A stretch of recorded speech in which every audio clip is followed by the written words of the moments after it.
Greetings, everybody. Thank you for coming. Happy 2026. It's already been a hell of a year. Another victim of ICE was assassinated in the streets of Minneapolis this morning. United class struggle defense is a burning need, and in that spirit, we have guests and speakers from many different causes and organizations here today. I'm Jonathan Piper with the Partisan Defense Committee. We're a class struggle defense organization, partisan on the side of the working people and the oppressed. We were initiated in the 1970s by the Spartacist League, a socialist organization. We are non-sectarian. That means we take up cases in the interest of the whole of the working people, regardless of political differences. This is our 36th holiday appeal event. We raise funds to send monthly stipends to the class war prisoners, political prisoners who are behind bars because they fought for us against racism and capitalism. We send $100 a month to each of the prisoners. Currently, we have 3 stipend recipients: Mumia Jamal, Leonard Pelletier, and Xinachtli. All 3 are unbroken fighters against oppression. They are still fighting for us even in prison, and we need to fight for them to get them out. Leonard Pelletier was an American Indian movement activist framed in the 1970s and held in federal prison for nearly 50 years as part of the FBI's COINTEL program. His sentence was commuted to home confinement a year ago. He is still under house arrest for life, 80 years old, nearly blind due to prison neglect. I was taken out of one prison cell and put into another type of prison, he said, but it's a million times better. He is not free. He has to call his government handler to go to the post office or the store and get a pass from Washington to go see a doctor. He should never have spent a day in custody. We will keep fighting for his complete freedom. Free Leonard Pelletier. Our first speaker is Lital from the Spartacist League. She visited Mumia Jamal in Pennsylvania's dungeons recently and is going to tell us why his name should be on the lips of every activist today. Hello, everyone. So in 1999, many thousands marched in the streets of Philly and San Francisco, chanting, "Brick by brick, wall by wall, we're gonna free Mumia Jamal." And I was one of those protesting after having been radicalized by his case as a college student. Many of us were. We listened to his truth-telling commentaries. We read his book, Live from Death Row. We listened to Rage Against the Machine scream out in the song Voice of the Voiceless, "My Panther, my brother, we are at war until you are free." His case exposed many of my generation to the complete lack of justice in the racist capitalist courts.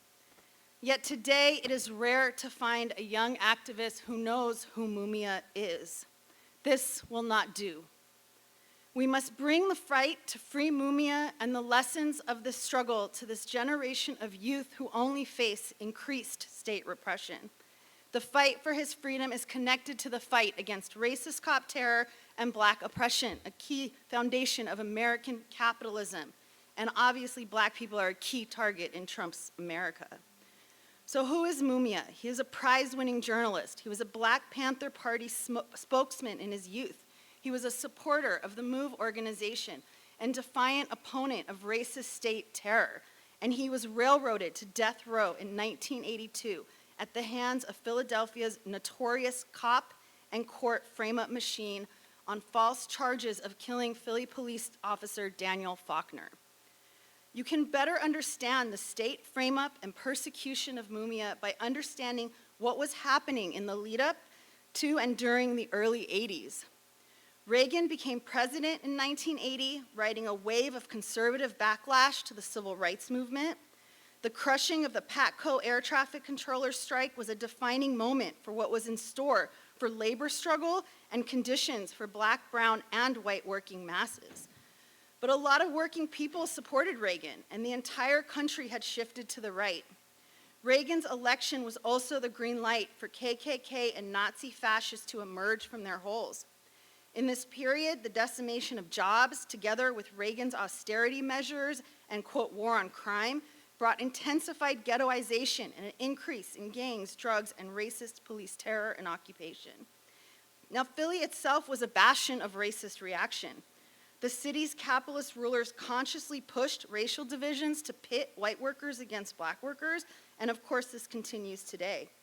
Ethnic and racial hostilities in Philly were further made worse with the gutting of its heavy industry. And in this context, the racist Bonapartism of the Philly PD became even more pronounced as the cops were deployed to keep the lid on this pressure cooker of discontent. And the cops were also corrupt as hell. So the police and FBI had Mumia in their sights since his Black Panther youth and continued their vendetta as he became known as the, quote, voice of the voiceless. He was a known radio journalist for 8 years before his frame-up. And Philadelphia Magazine listed him in 1981 as a man to watch because of his, quote, eloquent, often passionate, and always insightful interviews. He was also known for covering the story of MOVE and had become a supporter of the group and defended them against the state targeting them as Black radicals. Since MOVE's founding in 1972, the mostly Black Back to Nature organization was hounded by the government, then under Democrat Frank Rizzo, Philadelphia's notoriously racist mayor and former police chief. In 1978, the Move 9 were framed up on bogus conspiracy and murder charges stemming from the killing of an officer who died in the cops' own crossfire during a murderous police assault on their home. Despite evidence of their innocence, the Move 9 were sentenced to 30 to 100 years behind bars. For years, they were continually denied parole for refusing to confess to a crime they did not commit. Imprisoned MOVE members were also among the first recipients of the Partisan Defense Committee's Class War prisoner stipend program. The sinister vendetta against Black radicals extended to MOVE supporters like Mumia, who stood alone among journalists in defense of MOVE. Philadelphia was also notorious for its killer cops. Foremost amongst them were those in the Stakeout Unit, an urban death squad made up largely of veteran military sharpshooters. This squad was established by Rizzo, and together with the department's Red Squad, it spearheaded the brutal repression of the Black Panthers and other militants in the city. Later, when the police turned their attention to MOVE, the Stakeout cops again played a forward role, from the vicious beating of Delbert Africa to the shooting in the Osage Avenue alley 7 years later. But the worst attack on MOVE came in 1985, when their Osage Avenue home was bombed by the FBI and the cops under Black Democratic Mayor Wilson Goode. Yes, a bomb was literally dropped on their home. It was the culmination of a day-long police siege during which over 10,000 rounds of ammunition had been pumped into the house, and the fire department was under orders to, quote, let the fire burn. The operation to, quote, evict those inside MOVE's home began with the proclamation, "Attention, MOVE, this is America." In the ensuing inferno, 11 people were incinerated, including 5 children, and hundreds were left homeless as an entire city block in this Black working-class neighborhood was reduced to ashes. None of the perpetrators ever faced charges, while Ramona Africa, the sole adult survivor, was arrested and served every day of a 7-year prison sentence. I recommend the documentary Let the Fire Burn to learn more about what happened, which we in the Spartacist League were unique in trying to sear this atrocity into the memory of the working class. As we wrote in our front page article, Philly Inferno, Racist Murder, the Osage Avenue massacre was supposed to be a message to anybody who gets, quote, out of line in Reagan's America. Black people will get the Philly treatment, labor will get the Patco treatment, and everyone, not least the Marxists, will get the, quote, terrorist treatment. What I'm trying to show here is the context in which Mumia was targeted and framed up. What happened to Mumia was a key part of what was happening to Black fighters that dared defy the new neoliberal reactionary period. Either you got with the liberal program and became one with the system, or you would be jailed and worse. I'm not going to go into the mountains, and there are mountains of evidence that show Mumia is innocent and that really expose this frame up, but I'll give some examples of the racism that saturated his trial and appeals, proving that Mumia, like Dred Scott in 1857, had no rights that a court was bound to respect. There was the blatant racism of the late, quote, hanging judge Albert Sabo, himself a member of the Fraternal Order of Police. Sabo presided over Mumia's 1982 trial, and again at his post-conviction hearings in the 90s. There's an affidavit of a court reporter who said at the time of the trial that she overheard Sabo say, quote, "I'm going to help them fry the N." The prosecutor also engaged in blatant racist jury rigging at the trial. Excluding black jurors was official policy of the Philly DA's office and was practiced throughout the 80s. The prosecution also made outrageous closing arguments that the jury should err on the side of convicting Mumia because he would have, quote, appeal after appeal. This argument blatantly erased the reasonable doubt standard, telling the jury that in case of doubt, they should convict Mumia. Mumia was also sentenced to death row explicitly for his political views, as prosecutors painted a lying portrait of Mumia as a committed, quote, cop killer from the time he was a 15-year-old Black Panther spokesman. Mumia was given an execution date in 1995, and there were mass mobilizations, and many unions signed on against the death penalty and to save Mumia, and a stay of execution was granted. Again, in 1999, another execution date was set, and once again, as I mentioned in the beginning, there were mass mobilizations, thousands in the streets. Mumia was the most renowned death row prisoner, not just here, but around the world. In 2001, a judge threw out his death penalty while upholding his frame-up conviction. And even this was fought by the Philly DA, and it wasn't until 2011 that they dropped trying to legally lynch him and condemned him to slow-motion death row, as Mumia calls it. Over the decades, the courts have refused to hear any evidence of Mumia's innocence and has only allowed him to challenge 3 of the more than 24 constitutional violations in his case. And the state and federal courts have refused completely to hear the sworn confession of Arnold Beverly that he, not Mumia, shot and killed Daniel Faulkner. So you can see that so many forces colluded to kill Mumia, and when that failed, to keep him imprisoned for life. And much of the movement, was devoted at the time in the 90s to opposing the death penalty and being for a new trial, which many a liberal could and did advocate in the 90s. So when the executioner's threat was no longer as present, the liberals in the movement did what they always do. They abandoned Mumia. And because for liberals, the fight for Mumia was one of moral injustice, an aberration, they looked to legal means to address it. When legal means went as far as they could, the liberals were gone. But the other thing to understand, vis-a-vis what happened to the movement to free Mumia, was what was happening from the 90s to late 2000s. You had a change in the 90s from Reagan's neoliberalism with a cold, mean face to neoliberal policy with a progressive, nice face. This was captured with Bill Clinton, who ran for president as a candidate who, quote, felt your pain. At the same time, during his 92 election campaign, he flew back to Arkansas to personally oversee the execution of a brain-damaged Black man, Ricky Ray Rector. Clinton also signed the Anti-Terrorism and Effective Death Penalty Act of '96, which also greatly curtailed habeas corpus rights for death row inmates, including Mumia. And as Marxists, we stand for the abolition of the death penalty on principle, for the guilty as well as the innocent. We do not give the state the right to determine who lives and who dies. And the lynching of American Black men by racist mobs and by courts is deeply entrenched in this country's history.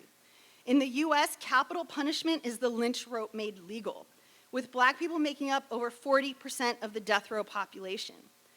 Now, while there are less people being sentenced to death row today, the racial disparity has actually increased. From 1976 to 86, 51% of people sentenced to death in Texas were people of color. As of 5 years ago, that percentage grew to 75%. In California, the percentage went from 52% to 78%. And in Oklahoma, it more than doubled from 28% to 80%. So the period of the 90s and 2000s was also one of relative stability for US imperialism. The US was the hegemonic world power. And since the early 90s, since the overturn of the Soviet Union and the declaration of, quote, death of communism and end of history, liberalism has been the dominant ruling class ideology. And it was liberal principles that were used to trample on the national rights of oppressed countries, to deindustrialize the West, to import cheap labor and open markets to imperialist capital and goods. And what did the left do in this period? It basically bought into a lot of this, and it did not build opposition to all the liberal triumphalism. So you can see a problem. You cannot both tail liberalism and its world order and at the same time effectively struggle to free the victims of that order, which Mumia was. You cannot imbibe in the hope of Obama and that we were gradually eliminating racism 90% of the way, a cruel joke today. And you cannot promote that and also fight for Mumia, his decades-long incarceration serving as stark testimony to the fact that that's a lie. So for many of the years that Mumia languished in a jail cell has been during this period. But the US imperialists have also sowed the seeds of their own crisis, which we are seeing now. They have caused a crisis by hollowing out their industry over the past decades, which you need industry to maintain yourself as a dominant power. Now today, Trump is setting US imperialism on a war footing abroad, attacking Venezuela, abducting Maduro, and at home as ICE brutally rampages through the streets of America, taking another life today. He is reversing globalization, breaking with liberal values and institutions. This is what Trump represents, and this is why today the liberal status quo is being destroyed and replaced by rightward reaction. And like in the 80s, there's also been a rightward shift in society, where many working people got fed up with worsening living conditions and really decades full of lying promises and just utter betrayal of the fight for Black equality and for immigrant rights. The fight to free Mumia and all victims of this racist injustice system cannot be based on moral appeals. It must be based on the understanding that the oppression of Black people is a tool to keep the whole working class down, and that white workers and immigrant workers have every interest in fighting it as key to their own emancipation from the same exploiters. The Panthers had many liberal advocates who also abandoned them, and more recently, BLM, things are much worse now, and all the liberal Democrats who took a knee, they won't even talk about Black lives now. It's, quote, too divisive. So to effectively fight back against the current attacks by Trump, you have to break with the liberals that caused the reaction we see now. Endless talk of diversity and multiculturalism and multiracial unity, while at the same time pitting one group against the other for an ever-shrinking slice of the pie, has only caused resentment and reaction. These are the lessons to learn from the past decades. You can't fight racist oppression of Black people, of immigrants, of Latinos, or attacks on the working class in alliance with liberals. It will lead to defeat every time. At the same time, the reality is that Mumia doesn't have legal options left. But he is not broken, and he still fights and uses his writing to advance the Black struggle and struggles of working people and all victims of US imperialism. John and I saw Mumia a few months ago. Given that his case really politicized me, it was really an honor to finally meet him. But it was also very painful to see him still locked up. He's working on a dissertation for his PhD on Frantz Fanon, and we talked about the importance of the anti-colonial struggle today. I had told him about a recent trip we did to Puerto Rico, that there was a sizable independent march for the first time in many years, and that there were posters for a play about Fanon all over the streets of San Juan. We talked about the world, about Trump and the turn to reaction. He said things were at a turning point, and we agreed that the situation was likely going to get worse before it got better. Mumia also did an interview this summer with Rolling Stone magazine. The interviewer asked Mumia about how under Trump, quote, assumed bedrock principles like due process, a trial, a jury of our peers appear to be casualties of Trump's Justice Department. And Mumia replied, the truth of the matter is, there has always been rhetoric about due process, the right to a jury of one's peers, and other protections offered by the Constitution. But it doesn't matter what the Constitution says. What matters is what it does. There is rhetoric and there is reality, and those two rivers rarely meet. When I hear about due process, my mind automatically goes not to me and my case, but to Fred Hampton, the former chairman of the Chicago chapter of the Black Panther Party, who was killed in his bed by the government for being a Black Panther. That was December 4th, 1969. I speak as someone who didn't just read articles about it. I was one of the 4 Panthers from Philadelphia who traveled to Chicago immediately after hearing of his assassination. And we stood in that house within hours of the state's execution of Fred Hampton. We stood within 2 feet of his blood-soaked mattress, and not far from the door that looked like Swiss cheese because automatic weapon fire had ripped through it in the early hours of the morning. Due process my ass. So it's at this time that we need to do what we can to keep Mumia's fight for freedom alive and connected to the active struggles against ICE, against mass incarceration, against police brutality, to open all police archives, against segregation and for Black equality. Of course, seeing thousands in the streets of Minneapolis yesterday mobilize in bitter cold against ICE is inspiring. But if these struggles are tied to the liberal forces that caused this crisis to begin with, it will not succeed. This is the key lesson of the movement to free Mumia, which we have seen play out through the past decades. When the left looks to an alliance with liberals to save us, we all will go down. The only thing that will save us is integrated class struggle and to have as our guiding purpose to see Black, brown, and labor power running this country. The left make it as though the union leaders who haven't waged any struggle for years as workers and the oppressed have been wrecked are now going to lead a national general strike. Let's get real. What we are facing is going to get worse, and we need to actually win the working class and oppressed to this struggle.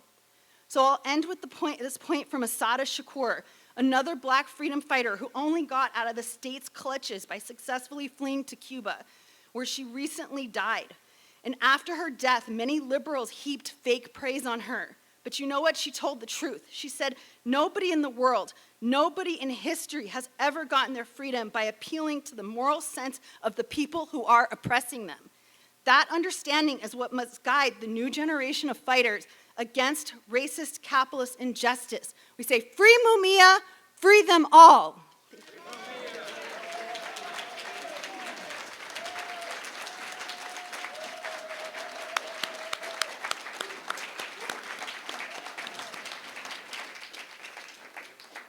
And that's a call we need to all take into our work on all these cases.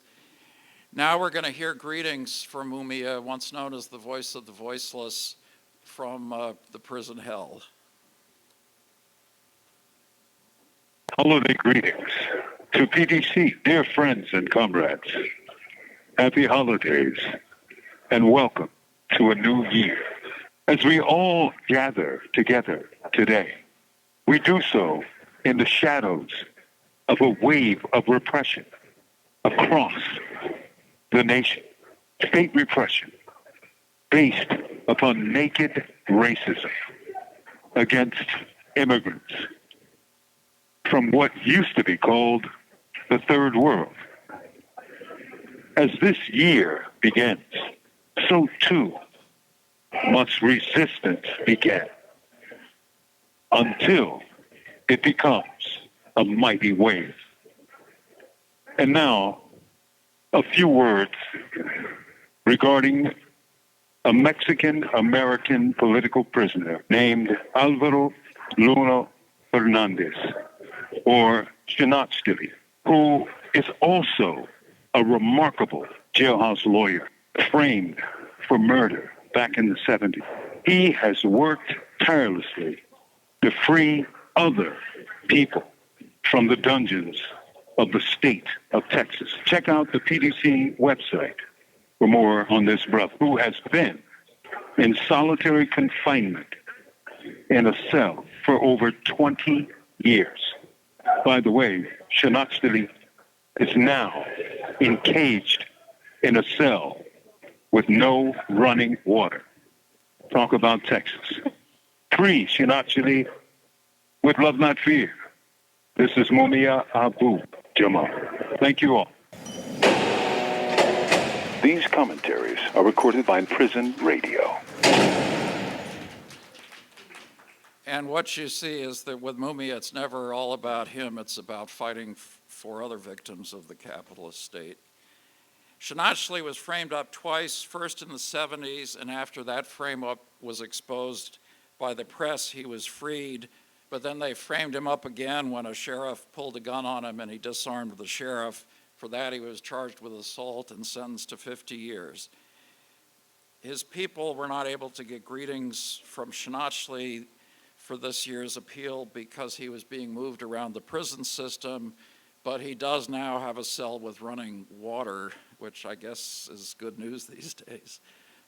So free Mumia, free Xinachtli.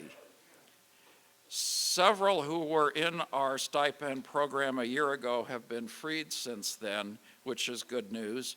One is George Abdullah, a Lebanese fighter for Palestine. He was the longest serving political prisoner in Europe, framed in the 1980s for the deaths of a CIA and Mossad agents in France.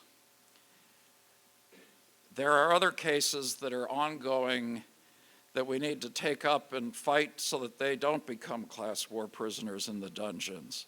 One of these is the case in South Africa of Julius Malema, the leader of the economic freedom fighters there. Erica from the Spartacist League has some remarks about Malema's ongoing defense.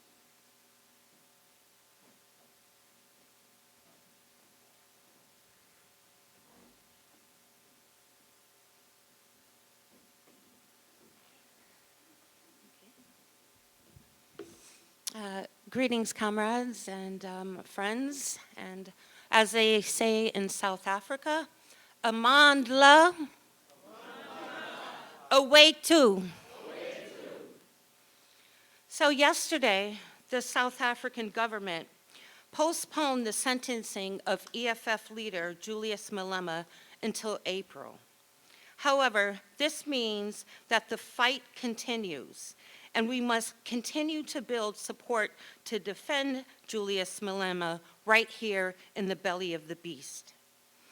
The Government of National Unity, otherwise known as the GNU coalition, made up of the ANC and the openly pro-imperialist and white-dominated Democratic Alliance, is going after Malema in order to prevent any resistance to the strangulation of the black masses that the GNU enforces on behalf of Trump and the landlords. Trump put a target on Malema's back last year in that infamous White House visit with imperialist puppet Cyril Ramaphosa. Why Malema and the EFF? Well, for the masses in South Africa, they're attracted to the EFF over a desire to want to fight for liberation from the racist landlords and the neo-apartheid ANC government responsible for a trail of broken promises and misery. The black South African masses are hated by the US ruling class for wanting land, decent jobs, adequate housing, basic services, and control of the mines and other imperialist-owned property, demanding an end to brutal imperialist-backed neo-apartheid. That's what's behind Trump's instruction to Ramaphosa to get rid of Julius Malema. The imperialists want to eliminate any movement that even gestures toward fighting for the land and resources that rightly belong to the black people of South Africa. We say hands off Malema and the EFF. For many, the end of apartheid in 1994 was supposed to mean real liberation. But the reality is massive unemployment, misery, and rampant exploitation of the black and colored workers there. It's not too dissimilar to the aspirations for black liberation here, where after the Civil War, we were promised 40 acres and freedom.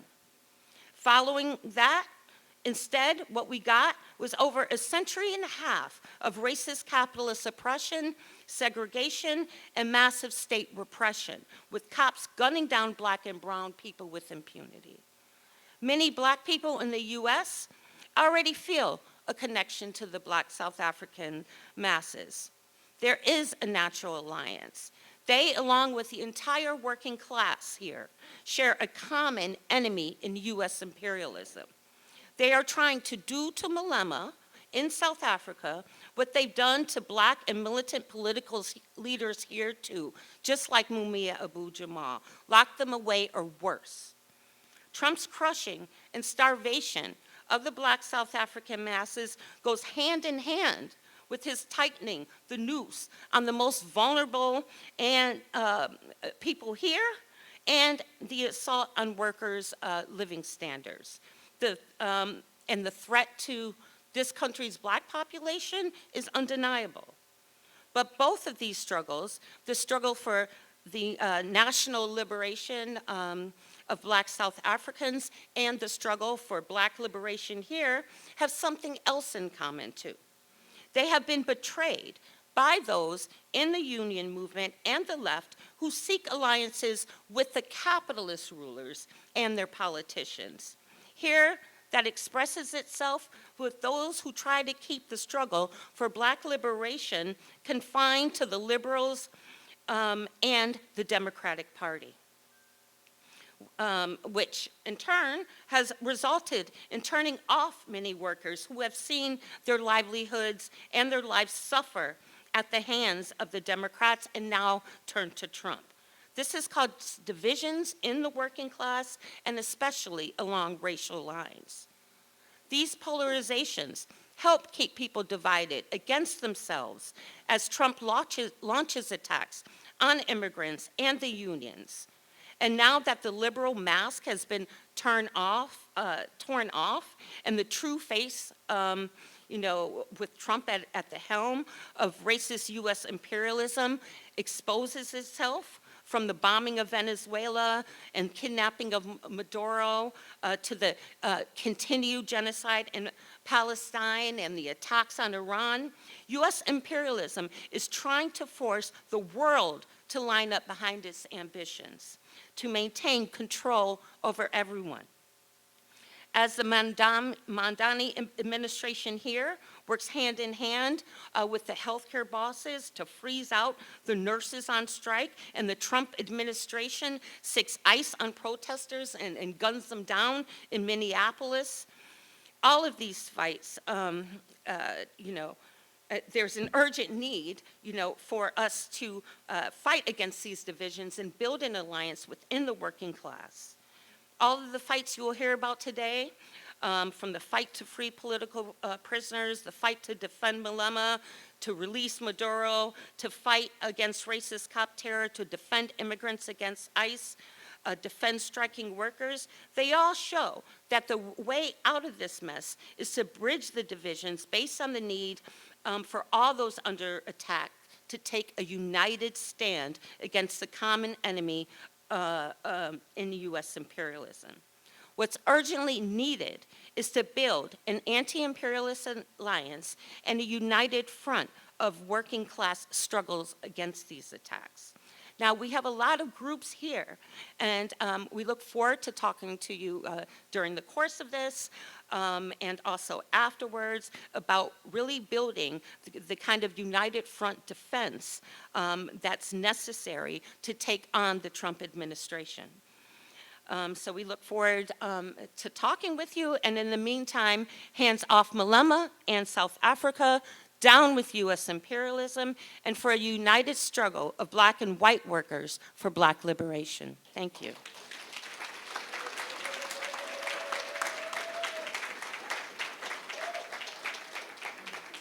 Thank you. And I'd encourage everybody to follow social media of the PDC on Instagram and X, where we cover cases throughout the Global South. What's happening here is happening everywhere. Philippines, there are many cases of repression, India, and many other countries.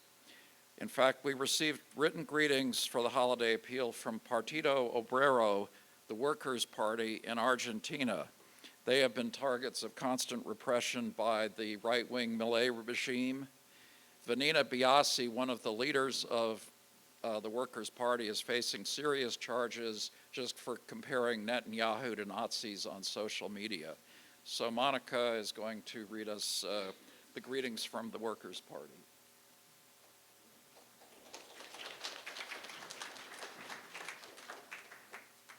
Saludos, camaradas.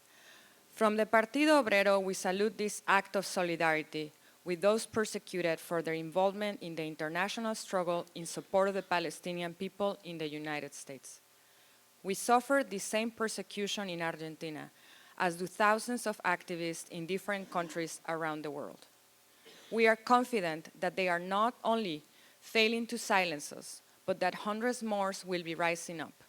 We proudly witness the strike in Minnesota and the increasing radical struggles against Trump's fascist offensive on his own soil. We know that to defeat imperialism, we must unite, not only the peoples of Latin America and other oppressed nations, but also the workers in the United States, who are our class brothers and sisters. Long live the general strike. Let us defeat Trump, Milei, and Netanyahu with the international struggle of the working class. From Guillermo Kane, from the International Commission of the Partido Obrero de Argentina.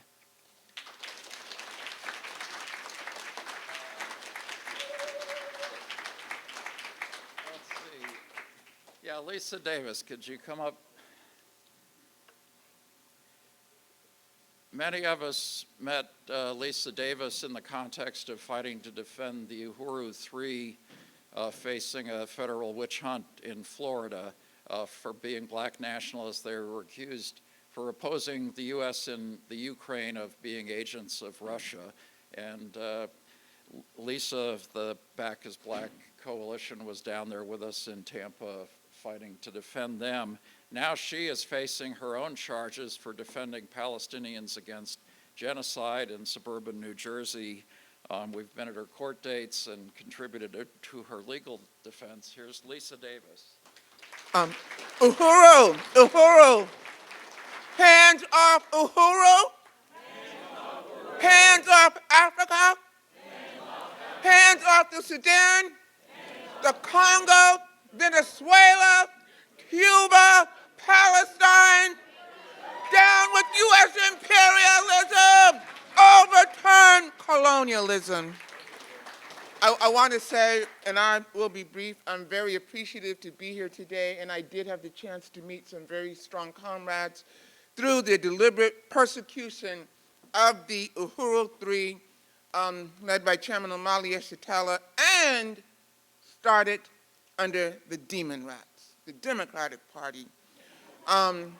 Today is, I don't know if many of you have heard of Claudette Colvin. Today is her going home ceremony. I have a very personal connection to that struggle, to Claudette Colvin, and what that was about, because in the early 90s, when I was on a train in New Jersey, commuter train, going from Orange, which is a predominantly black town, to, I had a ticket from Orange to Maplewood. Maplewood happens to be a predominantly white town, but I unexpectedly had to go to Milburn, which is an even whiter town. And these towns are very close to each other, so they're not that far apart, so I didn't feel that I was going out into the boondocks. And I had brought many advance tickets, because back then they didn't have electronic ticketing and all of that. And so it was the exact same fare from Orange to Maplewood as it was from Orange to Milburn. Milburn was just the next stop over. And from that, and also the ticket windows to the train stations were closed at that time, so I couldn't even go in and exchange the ticket. And this conductor tried to get me to pay more, and I questioned why. And from that just led to this vicious escalation in which he was making it appear that I was stealing a fare. It was a crowded train. I was demanding that he stop talking to me like that. He continued to berate me, to yell and scream, and at some point he even ran at me as if he was going to hit me. And people are just standing there for the most part. There was more conductors on the trains back then than there are now, and they're doing nothing. And so we were in Milburn, and he goes, "Hold the train up, I'm calling the police." I said, "Good, you call them. I want to tell my side too." 4 white officers showed up. They were nothing but savage beasts. I call them as they are. I call them as they act. And I'm very deliberate about that. they were savage beasts, I knew upon looking at me that if they could have hung me from a tree, they would have. And they wouldn't listen to anything I had to say, detained me for over an hour, cursed me out, berated me, encircled me, and told me they didn't even ever want to catch me in Milford again. Phone booth right there. They told me I couldn't use it. I couldn't get on another train. I'm okay, and I had to figure out how I was going to get out of there. Because the last thing they told me is they don't ever want to catch me in Melbourne again. Not that that was going to break my heart, because I don't want to be around savages anyway. But just briefly, I was disconnected from the struggle back then. In fact, there seemed to be a lull. Although my family supported me, what I had to turn to was Montgomery, Alabama, and the Montgomery bus boycott. And the only name I knew then was Rosa Parks. And that carried me because the state of New Jersey proved to be as vicious as they are. When I went through the courts, I saw that the state was empowering them to do exactly what they did. They told me even what I said was true, even if my account was true. So what? They are the state.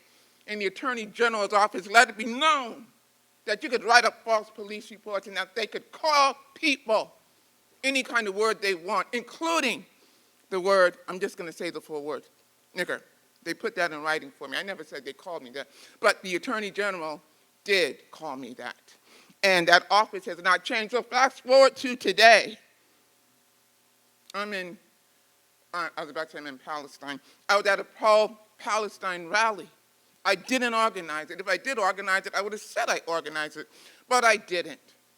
I was there supporting Palestine proudly. And I was very glad that, like South Orange is a suburb and all of that kind of stuff, still predominantly white again. And this angry, erratic acting Zionist comes yelling and screaming at us. It was at the end of the rally, and I was about to make an announcement, as they said people could. And they were having this weekly rally, and he comes yelling and screaming and all of that. And so I just happened to turn around because I was about to make an announcement, and he's yelling and screaming and acting crazy and all of that. And so I just go over to see what's going on. I mean, he's right behind me. That's a natural reaction. And then at some point, he starts yelling at me and gets in my face. And I said, "You don't own this world." I guess that was my mistake, because I told a white man, "You don't own this world." Anyway, long story short, the police came after me. They falsely accused me of organizing this protest, which I did not do. They have no proof of anything. And then they said I was using a megaphone, which I did not use. And the state, again, it's the state of New Jersey versus Lisa Davis, even though I have a video and all of that kind of stuff. But anyway, I thank you all so much for being here. We stand with all oppressed people. I am with the Black is Black Coalition for Social Justice, Peace, and Reparations. The Black is Black Coalition for Social Justice, Peace, and Reparations was founded, in fact, in response to Barack Hussein Obama, because we saw that there was a new front that was happening in imperialism and that they were using blackface. And just to tie this back to Ms. Colvin, because I had the chance to meet her several times, and it was the highest honor of my life to be able to reach back and to tell her, with everything in my life, how I'm so appreciative, how I thanked her. That is what carried me, because I didn't want to have to fight this. It was very traumatizing for me. I was diagnosed with post-traumatic stress disorder and all of that. But the only thing I could say to myself was, they did it, I have to do it. And one thing, just lastly, I'll close with this. I learned from that moment when that had happened to me, and as it was going on, like I said, as they're yelling and screaming at me and everything, that Rosa Parks is just coming through my mind.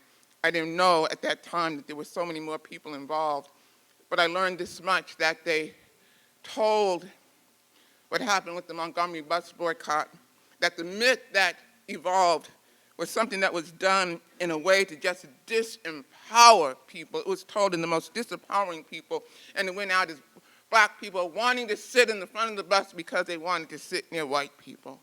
And when that happened to me, I just knew, without even knowing the full story, that it was about so much more than that.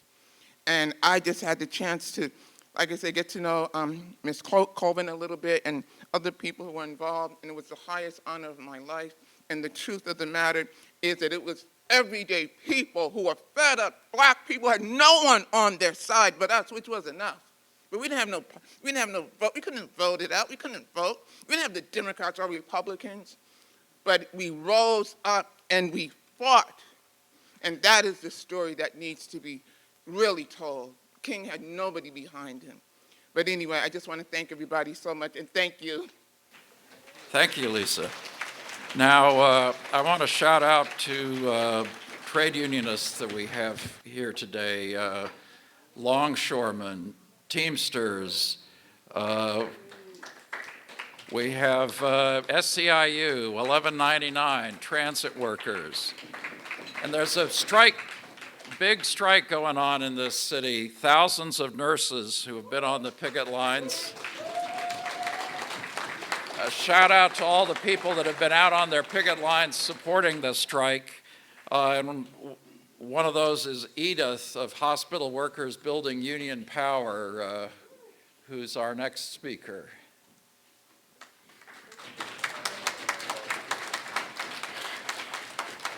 Hi, comrades, friends, brothers and sisters. Sorry, those speeches are a very hard act to follow. But yes, let me start. My name's Edie. I'm with the Hospital Workers Building Union Power. These last 2 weeks, we've been marching the picket lines with the nurses. New York State Nurses Association is on strike. The nurses union have stepped up to fight the boss's attacks through this historic strike action. A clear win in this battle could be a breakthrough, not only for the nurses, but also for other healthcare workers and the whole working class, the whole working class and immigrant communities of the city who are in need of quality healthcare. This country is clearly headed in the wrong direction, but this strike is a ray of hope that could make a real difference. Now, news just in from Minneapolis. ICE has killed a Veterans Administration nurse today. This murder is retaliation for the monster anti-ICE demonstration that we saw yesterday. Let's be clear, ICE terror is class war. The government is terrorizing the working class. They are picking off the most vulnerable, the immigrants, but these are an essential component of the whole working class in this country. What's necessary is to mobilize a show of force that the cops and the government would actually have to recognize. And that demo yesterday didn't do it. What we need is the unions to take the lead of the anti-ICE movement. Yesterday, the unions did not strike. Why? The union leaders are committed to their no-strike clauses. We need to shred these clauses. They say we're all working contracts, so we can't strike. Let's be clear, the bosses have changed the rules. We need to dump the rules that hold our class back and fight for our existence, for our future.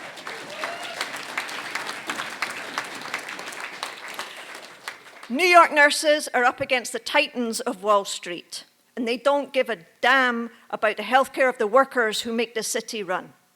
Most of all, the nurses need other unions to join their strike, especially 1199, who work alongside these nurses every day. We need the unions to lead a fight against the bosses of this city and against the brutality of the cops and ICE. But the leaders of 1199 are committed to their no-strike clause, which is in their contracts, and all this does is keep the unions divided and fighting separately. We say the same bosses, same fight. We need organized union action. We need it in Minneapolis. We need it in New York City today. Hospital Workers Building Union Power says, build picket lines that nobody crosses. Pull out the other hospital unions. ICE and NYPD out of the hospitals. Victory to the striking nurses.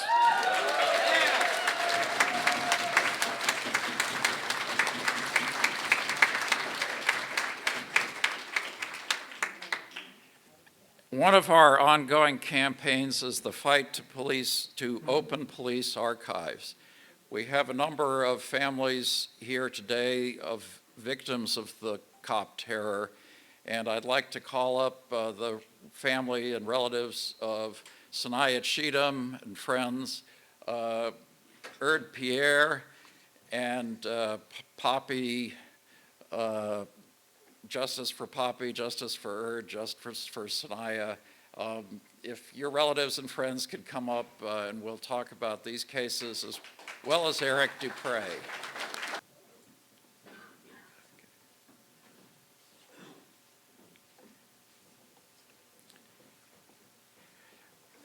First, I'd like to say that the fight against racist cop terror is an essential component of the fight for black liberation.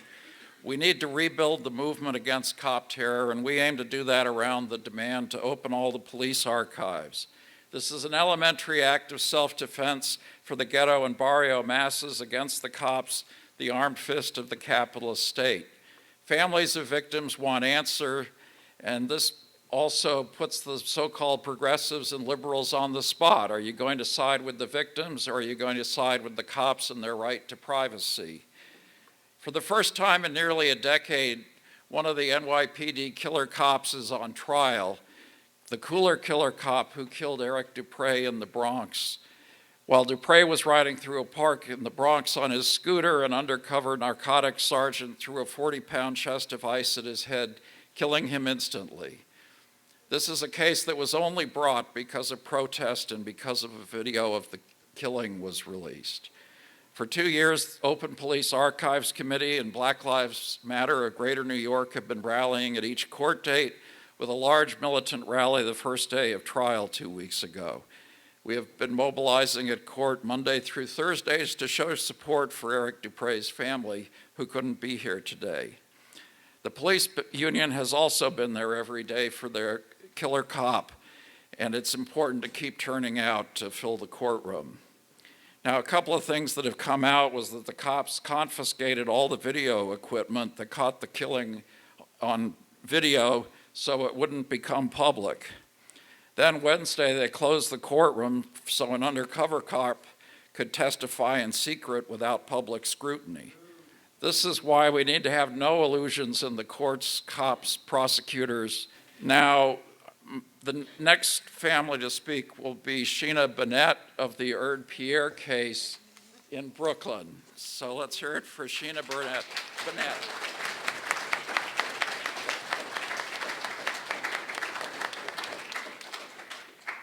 Thank you everyone for having me. Thank you, Jonathan, I appreciate it. If we could just start off by saying justice for Saniyah Cheatham. Justice for Poppy. And justice for Pierre. Justice for all stolen lives. Thank you so much. I appreciate that. I also want to just send out my condolences to anyone who's been affected by police terrorism, police brutality. It's a shame that, we're up here having to keep the spirit of our loved ones alive, making sure that they matter, fighting for justice for them because of a system that claims to want to help people, but really they're hurting us and they're traumatizing us and they're keeping the struggle, alive. But that's okay because we're not victims, we're survivors, we're organizers, and it just gives us motivation to keep fighting. So again, thank you for everyone who supports impacted families. Pierre, he was killed 4 years ago while he was in a mental health crisis. He was only 26 years old and he called 911. This happened in Brooklyn on December 20th, a few days before the holidays while everyone is supposed to be celebrating, but also when people are put under so much pressure, and unfortunately it's also around, the darkest times physically, with the season and everything, and people are just need help. And he called 911 while he was in crisis, and officers showed up with tasers and guns and flashing lights and their overpowering dominance, and they fired 10 shots at him, and they claimed that they were in fear of their lives, and they tried to tarnish him because he had a history of mental illness. They think that justifies him being killed, or they get to throw around claims like suicide by cop. So that's a shame, because we push back on narratives like that, okay? You don't get to dismiss our loved ones like this. We say that no justice, no peace. We say that they matter. We say that Erd needed help. He needed compassion. He needed care. He needed time. He needed emotional intelligence. All the things that police officers do not possess because of a culture that, again, terrorizes. So what we're trying to do is now build legacy in Erd's name, making sure that we say his name, we share his story, we stand with impacted families, because unfortunately this happens every day. It's not the big stories that they show on the news that shows that they're like isolated and happens once in a while. Like, no, this happens every day. There are people who don't get all this attention, but they still need the support. They still need to be heard. So what we really want to do is remove police from mental health crisis response. That's our main goal. That's how we honor Erd. And police escalate. They use deadly force. They need to be abolished the same way ICE needs to be abolished, And I feel like places like these are important. Thank you for showing up. Thank you for speaking. Thank you for listening. And I urge all of you, calls for actions come in many different ways, So I urge you to, beyond this room, to please go talk to your neighbors, to your families, continue this conversation. Follow us on Instagram. We're on EUDES is Erd's Instagram. Those simple acts, they can go a long way. Maybe someone who didn't hear Erd's story will be inspired and will say his name, will share his story and join us on this fight for justice. So thank you everyone for listening, for taking the time, for being here in the freezing cold. You could have been anywhere, but you're here. You're part of the change. You're part of the hope. You're part of the encouragement for transformation and justice. So thank you so much.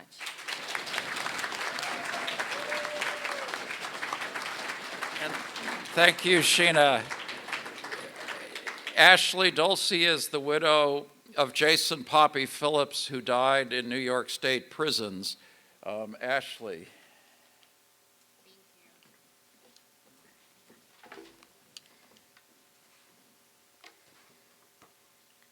All right, so I first want to just say thank you so much for allowing me the space to speak today and for taking the time to be here.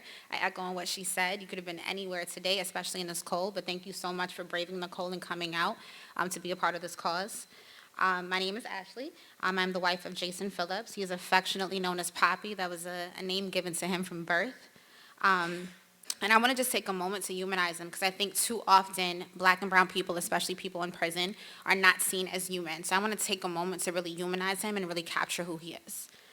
He was a father, a son, a brother, and a husband whose life was taken in custody. And I'm here as a wife today to make sure that I'm carrying his story, his humanity, and the truth of what happened to him. So like I said, before anything else, I want to humanize him, and I want you to know that he was an incredible human being. He was an amazing son who deeply loved his parents. He often joked that he was their favorite child and never ended a visit or a phone call without telling them that he loved them. He was looking forward to coming home. Thank you. He was looking forward to coming home and really just being there and being present for his parents. He was an extraordinary brother. He had many siblings, and yet he managed to have a special, meaningful relationship with each and every one of them. He was the comedian of the family and embodied everything a big brother could be. As a father, Poppy was deeply loving and incredibly attuned with his daughters. Being their father was one of the most important roles of his life. Even in his absence, he never allowed limitations or his circumstances to prevent him from being completely involved in their lives. He knew everything that was happening with them and poured into them constantly with love, advice, and encouragement. His daughters never questioned how much he meant to them. He knew when he came home, they knew when he came home, that he was going to make up for every single thing. As a husband, he was a true definition of unconditional love. It's one of the greatest blessings of my life to have been loved as deeply as he loved me. He was my protector, my best friend, my confidant, and my safe place. He knew me better than anyone else, and no matter what was happening in my world, he had a way of reassuring me that everything was going to be okay. He melted my worries away just by being himself. Losing Poppy created a rift in my family that is indescribable. The loss shattered our lives in ways that words often fail to capture. What makes this grief even heavier is knowing that this did not have to happen. There is no reason why he should not be here today. He was young, he was full of life, he was getting really close to coming home. On December 15th, 2023, so just 2 years ago, that day, as he did every single day, he calls me from Green Correctional Facility. But that phone call was different. He told me immediately that he was experiencing a sore throat. That's what he thought it was. And the pain was agonizing. He had followed protocol and alerted staff by putting in for sick call from early in the afternoon. So he put in for sick call anywhere from about 12 to 1. He didn't get a chance to call me till 6 o'clock. So right then, it shows you that there were hours that went by that he kept alerting them, letting him know that something was wrong. As he spoke to me, he tried to push through, but the pain was impossible to ignore. I stayed on the phone with him as he tried desperately to find relief. He was pacing back and forth. He was trying to do everything. Over those hours, his symptoms continued to worsen. And as he was on the phone with me, Papi continued to seek out medical help. Nurses were passing. He kept asking for the nurse, sergeants, COs, everything. On the other line, I called the facility without any success. As I was on the phone with him, a nurse interacted with him and completely dismissed his concerns. He was telling her that he was having a hard time swallowing. At this point, it was impacting his breathing. She told him to go drink water. As he voiced his pain, she walked away. She refused to examine him. She briefly shined a flashlight at one point through the thick, distorted glass and again walked away. When his cellmate pleaded for help, he was told to mind his business. She walked away multiple times while Papi continued to ask for help.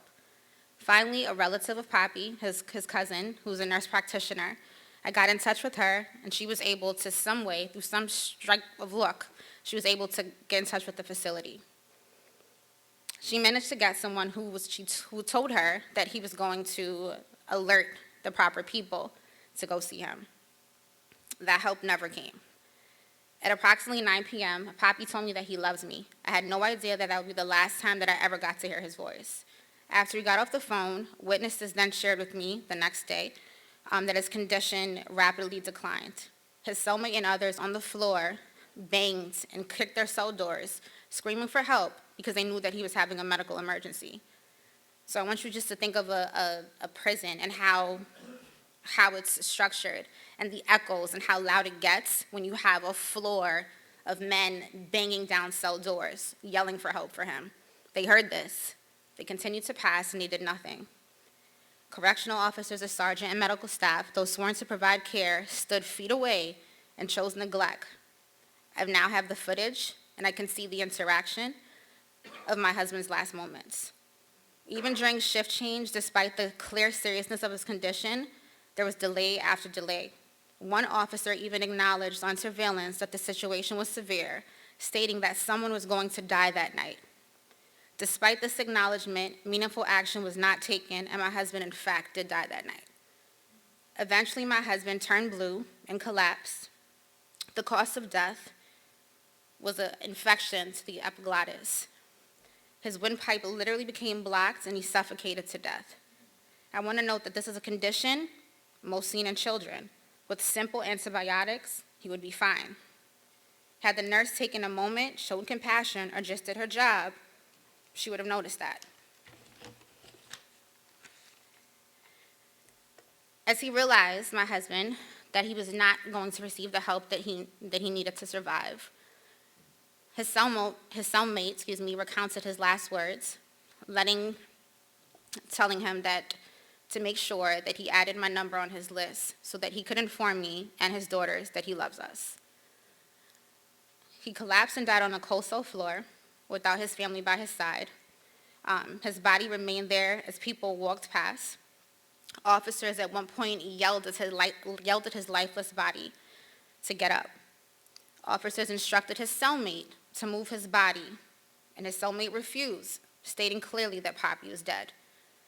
By the time anyone came in and pretended to care, my husband was already gone. I watched the video as attempts were made to revive him. I could see immediately that it was too late. I watched his arm dangling lifelessly as he was taken out on a stretcher and as they were pumping his chest.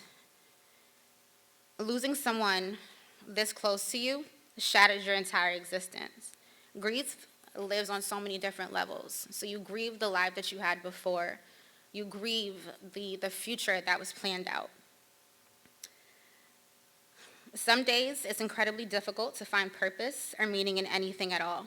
But I've made a decision and I've chosen to channel my heartbreak and my anger into purpose. My purpose now is to carry his legacy, to fight for justice, and to hold correctional officers, medical staff, and anyone in a position of authority accountable. Anyone who takes an oath to protect, provide, and to care must be held to the higher standard. Papi was not the only one. There are other stories who have not received attention, yet their lives mattered just as much. They were fathers, sons, brothers, and husbands. They deserve dignity, respect, and care. I'm here because justice cannot be buried. I'm here because silence protects neglect. I'm here because my husband mattered, and until accountability exists, until systems change, and until no one else suffers the way Papi did, my work and my mission will not be silenced. I want to also echo in what my new sister now said, and what the conversation I had with Jeannie is. I encourage you guys just to really understand that there are powers in numbers and how important it is to be a united front. I would like for everyone to share his story. It is on Instagram. It's under Justice, the number 4, POPPY. If you can, share his story. And if you can also share with me any causes that are dear to your heart so that I can also be present, because there is so much power in being at that united front. We are getting ready to also release the video that I saw, unfortunately, of my husband.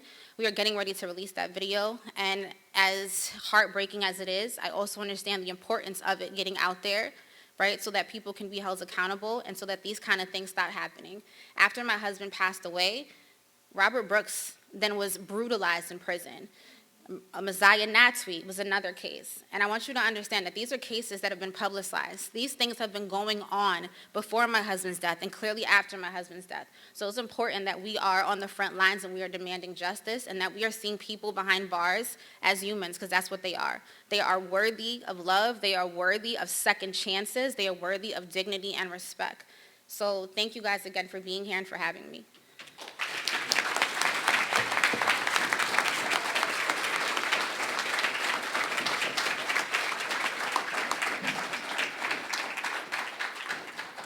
And next we have the close friend of Saniyah Cheatham, who died in police custody in the Bronx last summer, Kelly Bravo and Caleb.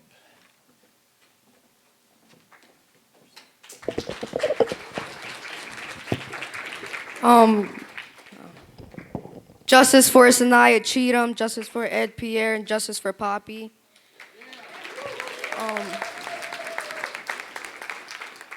I'm not gonna lie, I'm a little nervous, but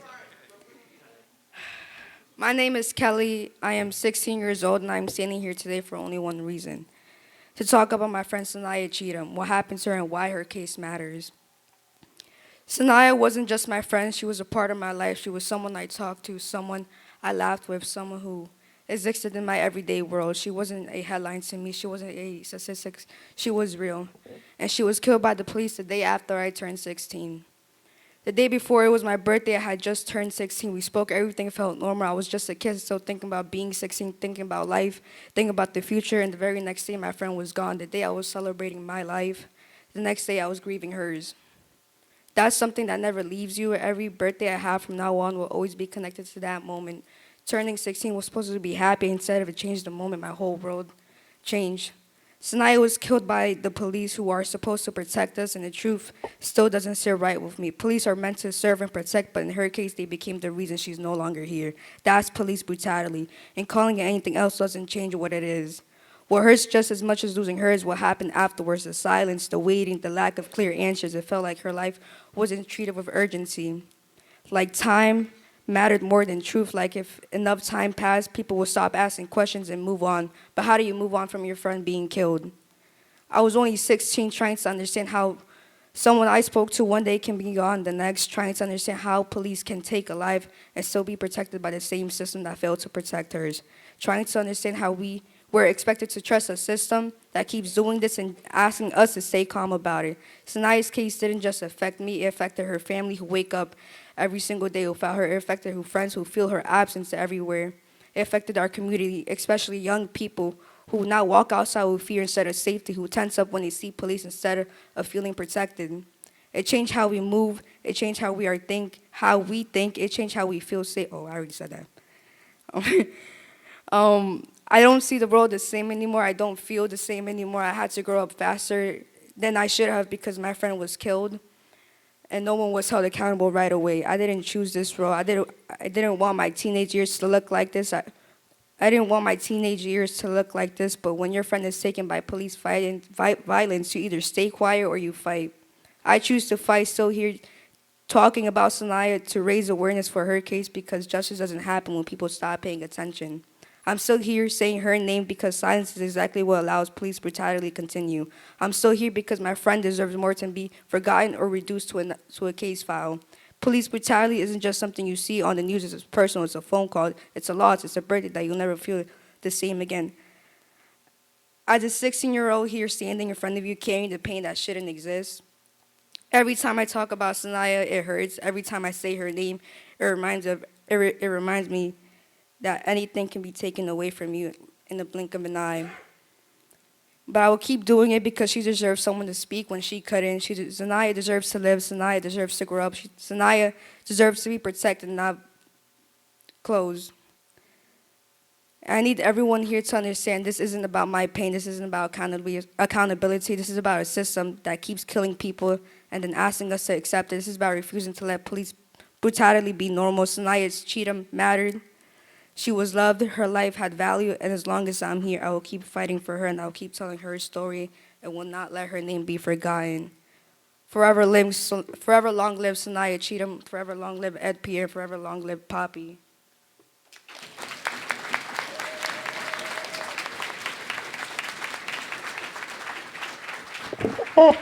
So, justice for Pierre, justice for Poppy Phillips, justice for Saniyah Cheatham, jail the killer cops, open the archives.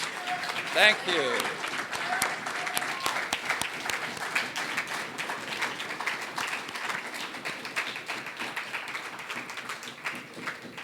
There's a phrase Marxists will remember: the creative capacity of the working class. And in the powerful testimony of these three speakers, you really see that creative capacity and strength. We have, in working around these cases, it's been a great opportunity to meet representatives of a number of other left political organizations in the city. And several of them agreed to come, bring their literature, and address their support for the holiday appeal. So, first, Sade of the Young Communist League.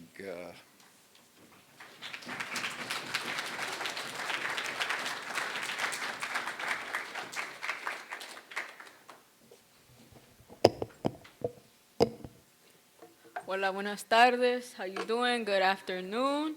My name is Sade Techuani. I'm on here from behalf of the YCL. Sorry, I did not expect to go first. I'm a little thrown off. But I'm here for the YCO. We are the Youth League of CPUSA. Right now, we are here for the campaign in representation of Justice for Saniyah Cheatham. Say her name. I've also worked with the family of Pierre. Say his name. Pierre. And today I have just met the family of Poppy. Say his name. Poppy. I would like to thank everybody who came out, who showed up. You know, I didn't set this up, but you know, it's great to see that, especially the older generation, is still taking part, is still here for us. Yeah, you know, like, you know, it's cold. I know your bones hurt, you know. What's it called? But But yeah, I feel like, especially in our generation, our generation is slowly being conditioned to be comfortable in the system that we are placed in. Our generation is normalized to just consume. Make sure you buy an $8 coffee. Like, you know what I mean? Like, it's just, we are being taught to be desensitized to what is happening around us. My family I come from a Mexican-American background. To see my community in such disarray, to see people who are afraid to even step outside, at this point, it is being so much shown. I feel like growing up, it was geared more towards Black and brown people, but now it is so blatantly obvious that the division there is no longer there. It is against the working class. It is against the lower class, because first, we are just numbers to them. What my comrade, Kelly, when she was speaking, I'm incredibly proud of Kelly. Kelly is one of the best people I've ever met. She is out here at 16 years old. My also fellow Mexican-American, viva la raza, you know what I mean? Like this shit is raza. This is from the heart. She is 16 years old. She should not be out here screaming her best friend's name. You know, it's very touching to see that there is a community behind this, that there is still power in the youth. You know, we are still coming in our numbers. If you are interested in our league or want to come connect with us, we are setting up some tabling outside the 41st precinct in the Bronx. You are more than welcome to come up to me, ask me questions, how you can get plugged in. We also want to do some coalition building as well. We, like my friend over here from Pierre said, we are powerful in numbers. We can't get our stuff going without pushing each other back. You know what I mean? We gotta be behind each other. These people were people. Although I did not get to meet these people myself, I know that it could happen to me. You know, like me being politically active at my age, I could be a target too. Anybody in this room could be a target. No matter how dark you are, no matter how light you are, anybody in this room could be a target. And why should we let that be? We have power in our words, we have power in our numbers, and there is no one else who's gonna fight for us except us. When you swim, nobody's swimming for you. If you drown, you drown. So you gotta swim so you don't drown. Which is funny because I learned that while swimming and almost drowning. But yeah, again, I'm a little thrown off that I was the first one to speak. So I'm just coming off from the top of my head. But I really do love to see how involved my organization, how involved I'm even proud of myself for even within this time span that I've been involved to meet all these different people, to have these people invite me in their homes, to talk to these people in their different struggles, and to meet them at where they are.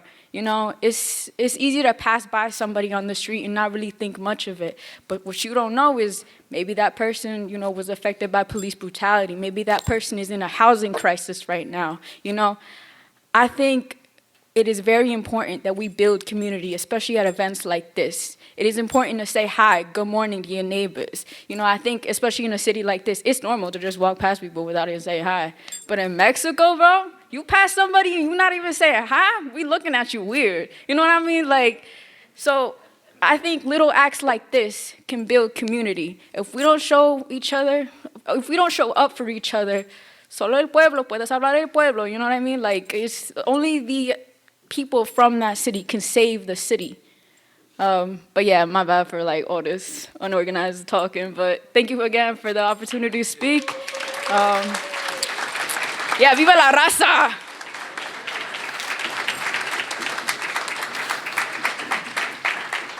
Thank you, Sade. And yes, we need to be able to have a left that can actually influence the working class. And if, as Sade said, if we don't have each other's backs, how is the working class going to think we're going to have their backs? So that's very important to unite in defense. Our next speaker is April Miller, who's with the North Brooklyn DSA, a CUNY student, and the Reform and Revolution Caucus of the DSA.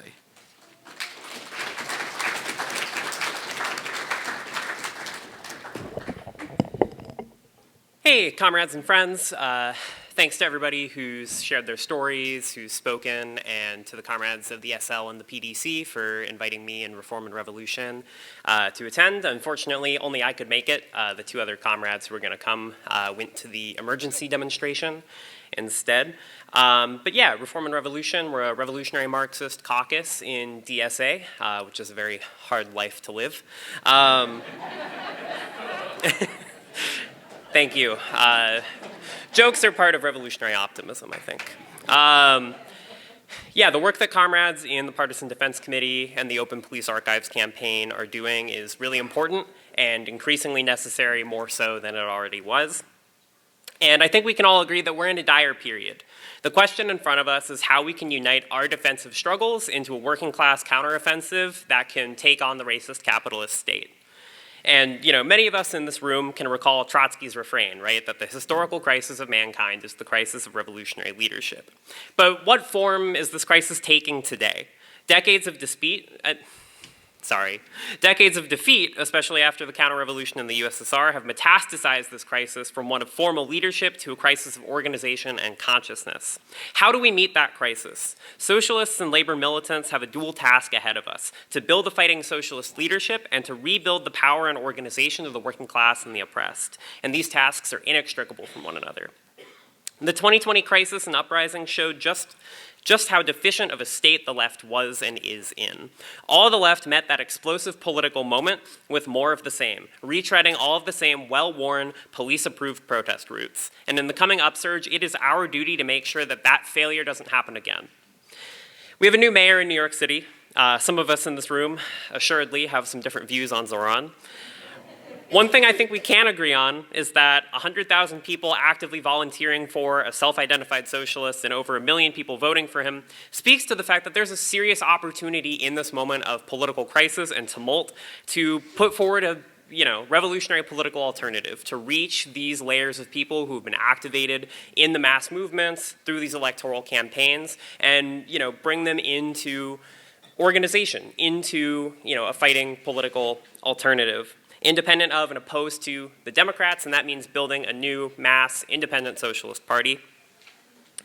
And in order to build that party, we don't just declare it, right? We don't just say, oh yes, break with the Democrats, right? We have to carry that out into the class struggle. We have to energetically intervene in and build those struggles against ICE and cop terror, against landlords and bosses, against imperialist war, and for a dignified life for working people. And if you want more on what we think you should do, why listen to me? But we do have a website, reformandrevolution.org. We do have an article, Zoran 1, Now What, that kind of lays out some of our immediate tasks. How can we rebuild the fighting labor and tenant movement? How can we, seize the political moment? And then if you read it, you can argue with me. And that'll be very fun. But ultimately, what we need is a revolutionary program that links these burning felt needs, the urgent struggle against police terror, against capitalist exploitation, and links that to the fight for social transformation and the necessity of that transformation and a political road forward for how. But yeah, I'm also kind of off the cuff. I'm a little tired. But yeah, thank you once again, comrades, for having me. Jail the killer cops, free Mumia and all class war prisoners, for workers' action to stop deportations and police terror, free Palestine, finish Reconstruction, for a workers' party that fights for a workers' government. Thank you.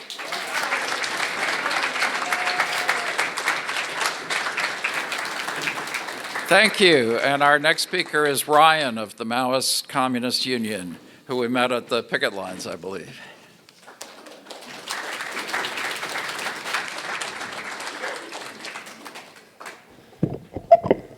Thank you. Hello, comrades. I'm very glad to be here with you all tonight. When I was invited to speak the other day by Irene, I was very glad. In my own political development, Mumia's writing was incredibly important. In particular, his book, We Want Freedom, about the Panthers, his history of the Panthers. If you haven't read it, I'd highly, highly recommend it. I'm going to speak on two topics briefly today. The first is a little bit of work we've done in MCU for international political prisoners. In particular in India, as you mentioned earlier, there's a huge number of political prisoners in India. For those who don't know, the ruling party in India, the Bharatiya Janata Party, the so-called Indian People's Party, is part of an umbrella organization called the Rashtriya Swayamsevak Sangh, or RSS. This is a openly fascist organization which was founded in the 1920s, modeled off the Nazi Party. They are the willing and eager servant, often, although not always, of US imperialism. And many people in India have been fighting tooth and nail against this. India is a very important country for a number of reasons, not only because 1/6 of humanity lives there, but because the largest strikes in human history have happened in India over the last decade. The last one was 265 million people simultaneously went on strike in India. So the movement of the masses in India was sometimes called the Third World, or historically was called the Third World, and the working class movement there is very important and very intense. In particular, some of the work we've done in MCU was for a political prisoner named G.N. Sai Baba. He was a professor at Delhi University, and he was imprisoned, charged with waging war against the state. He was a wheelchair-bound professor who suffered from post-polio syndrome. His real crime was going abroad, out of India, and speaking in Europe about the crimes of the Indian state and the multinational corporations, many of them European and American, who are driving the indigenous people of India off their land. There's around 100 million, 120 million Adivasis, or indigenous people in India. Then they live on some of the most mineral-rich land in the world: uranium, bauxite, gold, iron. And these multinational corporations, in collaboration with the Indian state and the fascist BJP RSS government, want these resources. I had the good fortune to speak to Sai Baba after he was released from prison online. I spoke to him and interviewed him. You can find that interview on Marxism Today. But he was released from prison after a 10-year campaign because he was on the verge of death. And he did a flurry of interviews, and then sadly passed due to health complications he had suffered in prison, where they wouldn't even let him have his wheelchair, so he had to crawl around. Now, Sai Baba was an exceptional fighter and a real inspiration, but he's one of countless people in India and around the world, real fighters of the working class and for the working class. And it's our duty, as others have already mentioned, as proletarian internationalists, to stand firm and strong with them and to support them, especially those of us here in the belly of the beast. Because we need to remember what Marx said, that ultimately the working class has no country, that we have to break all these chains and unite in true international solidarity. So, with that said, I want to circle back to the US and a little bit of what's going on here with the ICE raids. Others have already spoken eloquently about this, so I'll just mention a few brief points. The first is that what we're seeing is very clearly a trial run for fascism in the US. The big bourgeoisie, especially the tech people like Peter Thiel and others, want to see how we'll respond, how successfully they can get away with promoting open Nazi slogans in the White House social media, how much we'll resist, but also importantly, how much will believe the Democrats. And that's one of the biggest things. Can the existing channels to kill political opposition to the machinations of the bourgeoisie work here too? Can the protest movement and the working class movement be contained within the existing mechanisms of capture and killed? We saw this in George Floyd, a powerful mass revolt funneled fairly successfully and fairly quickly into the Democratic Party and their NGOs. And this is part of the trial run. And we need to resist this effort with everything we have. And we need to remember what Lenin said about the union leadership in the capitalist countries, namely that this misleaders of labor. We need to work systematically to drive them out of their positions of leadership, to expose their betrayal of the working class, and to have real Marxist leadership of the working class movement. If we don't do that, we won't be able to guide the workers in their fight against the capitalists, and they'll be betrayed and tricked time and time again. So I was very glad to hear other speakers mention that. Because it's only once we have real Marxist leadership of the unions, which is a long and arduous struggle, that we can make the unions into what Marx saw them, even in their fledgling state in his lifetime, what they have the potential to be. That is, levers for the general emancipation of the working class. We saw this in a very powerful example, obviously, in the Russian Revolution, where they almost couldn't have legal unions at all. And we can make this a reality again. And so I'm very glad to be here with you all today, standing to defend the prisoners of the working class prisoners that the bourgeoisie has thrown in jail, tortured, deprived of their basic rights. And I'm very glad to see such clear and sharp statements against the ridiculous absurdity of the Democrats and their attempts to corral us within the framework of bourgeois legality, which will always, always, always keep us stuck under their leadership. Thank you very much. Power to the people. Thank you, Ryan. And Our last guest speaker is Natalie of the Just Break Already caucus of the DSA. Well, this is a very difficult event to be the last speaker at. Those were some pretty powerful testimonies. I guess I'll just start by saying I do really want to thank the Partisan Defense Committee and Open the Police Archives for organizing this event and bringing us together here, all of us. And now I'm going to introduce myself. I'm Natalie G. I am a member of the Just Break Already caucus in the DSA, and we are also supporters of the politics of Workers' Vanguard and the Spartacist League, and of course, PDC and OPA. So back in the fall, right after Zohran Mamdani was elected, we had a campaign and an open letter to Zohran to fire the police commissioner, Jessica Tisch. This was actually quite popular, and this is what the statement looked like that we put out. It's here. Because part of our demands was that he replace her with a commissioner that would open all the police archives, jail the killer cops, and get rid of or refuse to enforce the Taylor Law, which is the New York City law that bans striking of any public workers, including transit workers, teachers, and anyone else who works for the state or the city. Thank you. So that was in order to expose him as operating with the Democratic Party that he, ran on the campaign of and is still a member of as a Democratic Party politician, despite claims to socialism. Now, this is controversial to oppose because a lot of people like the demands that he ran on, which some of them are quite good, but the problem is the party that he works with is opposed to him achieving those things. And will put up every obstacle to his doing so, and he's already shown so many times now his willingness and desire even to collaborate with the Wall Street Democrats of New York and landlords and all the rest. Now here's some recent examples that are relevant to some of the cases mentioned tonight.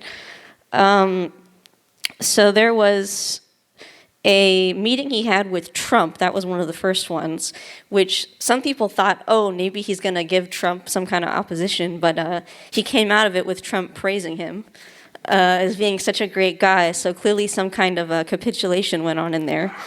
Then recently there were protesters for Palestine outside of a synagogue in Queens, and they were literally just protesting the fact that lots of land were being sold in Palestine for a fundraiser for the Zionist state. And they were in support of Hamas's military defense of Palestinians, and so he said these protesters were supporting terrorism. This from the guy that, said free Palestine and ran on all of that before. Then also, recently on ICE, he's trying to sound radical. He calls to abolish ICE. But what solution is he actually proposing to defend against ICE's attacks right now? Well, no, he's not going to take a position on that because he's supposed to run the police state himself. And sure, Minneapolis is Minneapolis, but New York has had a number of ICE raids recently as well, and he's been pretty silent on those. And even in the current attacks on Venezuela, he said jailing Maduro was an act of war, which I say, duh, Captain Obvious. But he also says Maduro is a dictator in an interview with Jorge Ramos. In a moment when he's been jailed in an attack on that state, what does that say? It's, to me, support for Team America World Police. So all of this is to say that, the party that he's a part of, they crush workers, immigrants, black people at home, support these killer cops, employ them actually, and against their own people, and they're also imperialist abroad. And Zohran has not put any real action-based opposition to any of this. In fact, he's helped support it. So we need to make a clean break in the DSA because we need to drag the DSA out of the imperialist mud and enable the causes for housing, transit, and against the killer cops and police brutality to go forward. I mean, we want those things too. It's great that people in the DSA want to fight for that, so we need to get it out of the Democrats to free that. And so our latest thing is that we were calling for a united front of all of the clean break forces inside the DSA. So if anybody is interested in that, to doing work with the DSA or even helping from outside to accomplish this task, you need to reach out to us. We've also got an X handle at Clean Break Now and Instagram at DSA_JustBreakAlready.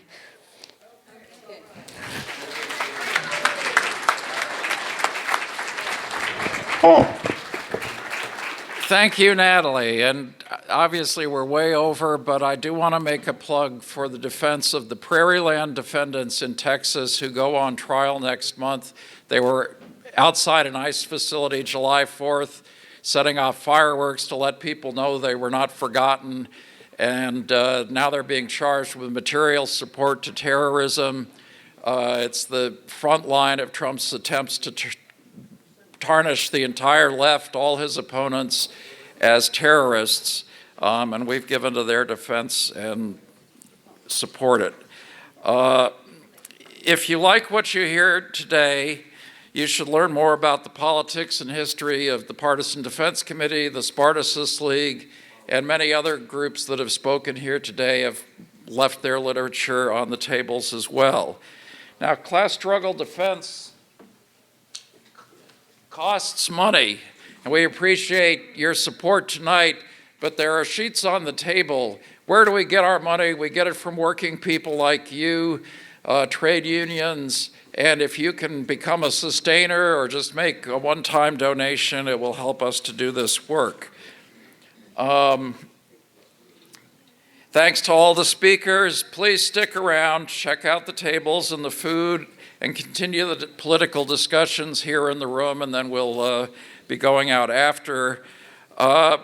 Before I end, however, I need to say that a lot of us miss Bruce Cook, a former comrade who died earlier this month of cancer in Massachusetts. He was a member of the Carpenters Union, a longtime member of the Spartacist League US, along with his wife, Debbie, just the nicest, toughest, most political people you'd ever meet.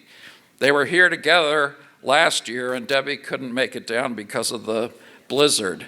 There's a card for Debbie next to the flowers. Please sign it. And to know more about Bruce, he was critical in workers' defense guards, and comrades knew they were safe if he was around. He also patiently helped young members get into union jobs, often rubbing his face in frustration. If there was another General Sherman's march through Georgia, and there will be, Bruce Cook would have been at the front line. So hold up a beer or whatever you're drinking, but if you knew Bruce, it would be a Budweiser. Here's to Bruce Cook. So open the police archives, free all the class struggle prisoners. Thank you, and good night.